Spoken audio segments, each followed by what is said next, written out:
Indiana Jones is pretty neat, and happily it appears I'm not the only one who thinks so. I'm all about the man with the hat. So, in the opening months of 2024, when the studio My Games BV debuted a new game all about discovering ancient mysteries with gadgets, leather jackets, and the starting headgear option of a fedora, which you can't wear in dark brown for... Why? Why can't you wear it in dark brown? But this is the color scheme! This is the color scheme and the hat is beige? Why? You better believe I hopped on to see...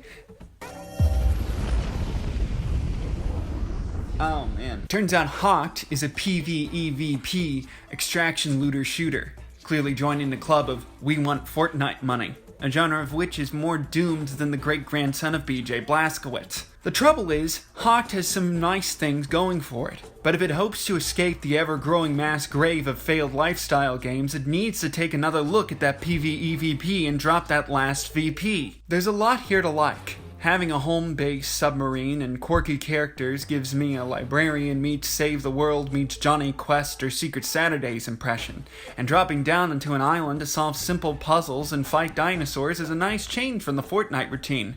But all of the originality goes out the window when the limited player base of almost entirely sweat T-bones your last crusade and your squad gets double tapped by the real heroes of this adventure movie you're playing. I get it. PvP is what's in right now. But in those opening moments of hunting for artifacts and battling through groups of dinos, there's a loop here reminiscent of Borderlands, but with a unique aesthetic of adventure that you really can't get anywhere else. What you can get anywhere else is getting blasted away by other players and sent back to the lobby in an elimination match. John, I'm sorry.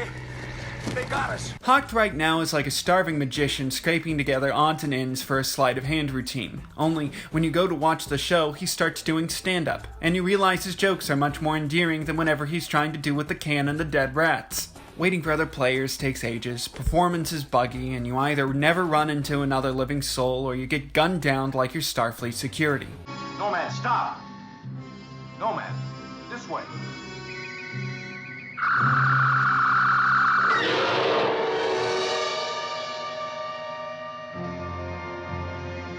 It's the same old song and dance of any Dead on Arrival live service game. The narrative talks this big game of exploring an island and uncovering its mysteries, but this context flies in the face of a timed extraction shooter. It's not, go forth adventurer, take in the beautiful vistas and unearth fascinating discoveries. It's more like, see if you can get a load of that tree as it passes by your breakneck sprint to play ball with the opposition. Obviously, I'm much more of a PvE guy, and I know I'm just one consumer in the sea of players Hawked is trying to rope in for money and attention, but I think it should be said right now, Hawked has Apex Legends, Fortnite, Call of Duty, The Finals, Overwatch 2, Siege, Fall Guys, and that's just in the free-to-play market.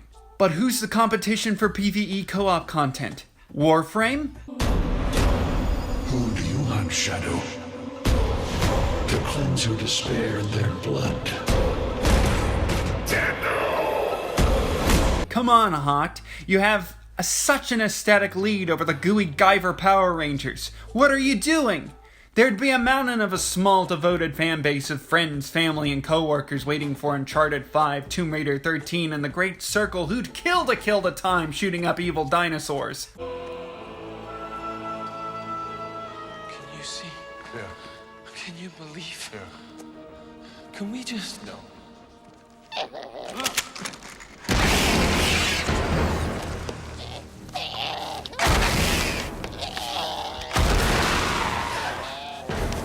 Who the hell are these guys? Priests.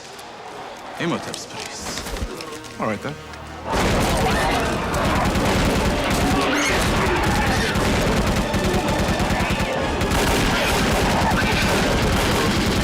Mechanically, Warframe should have no business stealing your player base with its highly addictive gun-fu dungeon-crawling roguelite gameplay. You can compete with that. Do you know how many hours I'd spend to craft dual pistols, grinding for hours for parts to assemble a Bell rocket belt for special flying missions?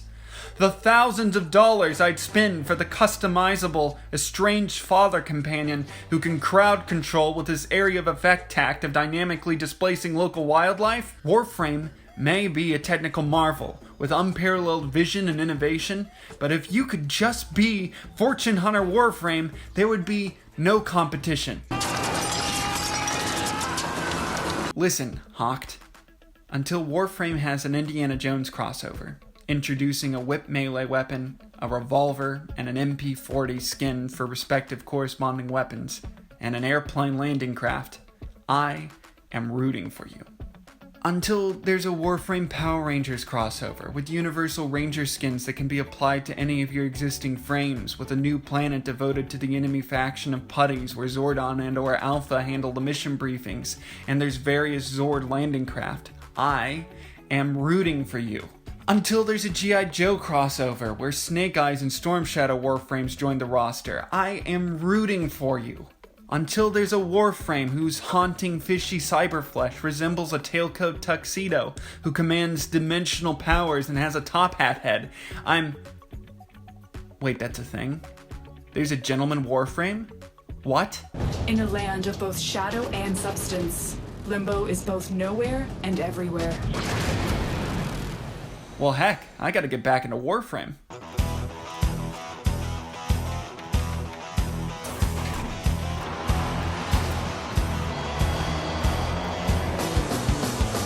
I swear, I really do want to like Hawk. I am very much a fan of its aesthetic, but yeah, we'll have to see how long it walks this earth.